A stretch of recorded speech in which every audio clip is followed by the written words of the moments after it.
আমরা দেখেছি শিবির প্যানেলের ইপিজিএস এর নামে ক্রস চিহ্ন দিয়ে আগে থেকেই ব্যালট বন্ধ রাখা হয়েছিল। সুতরাং ওই একটা ধরা পড়েছে, আমরা অনুমান করছি এমন অসংখ্য হয়েছে। সুতরাং আমাদেরকে যেভাবে বাধা প্রদান করা হয়েছে ঢুকতে গিয়ে, আমরা সেই প্রমাণ পেয়ে গেছি আসলেই ভিতরে কারচুপি হয়েছে এবং 2 ঘন্টা দাঁড় করিয়ে রেখেছে এবং এই নির্বাচনে রাখতে পারছি না।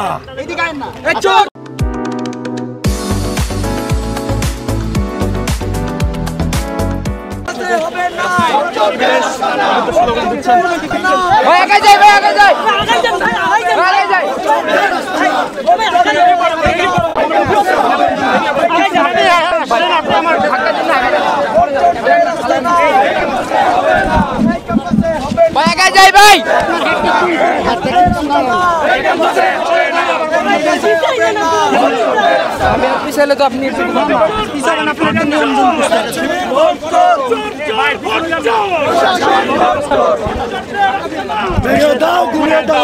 একটু পেছনে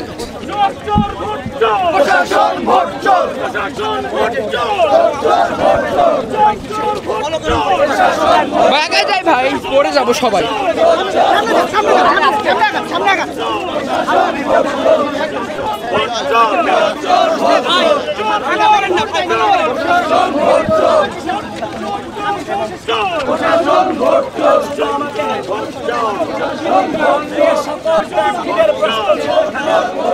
আমরা দেখেছি শিবির প্যানেলের ইপিজিএস এর নামে ক্রস চিহ্ন দিয়ে আগে থেকেই ব্যালট বন্ধ রাখা হয়েছিল।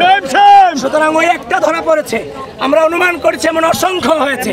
সুতরাং আমাদেরকে যেভাবে বাধা প্রদান করা হয়েছে ঢুকতে গিয়ে, আমরা সেই প্রমাণ পেয়ে গেছি আসলেই ভিতরে কারচুপি হয়েছে এবং 2 ঘন্টা দাঁড় করিয়ে রেখেছে এবং এই নির্বাচনে রাখতে পারছি না।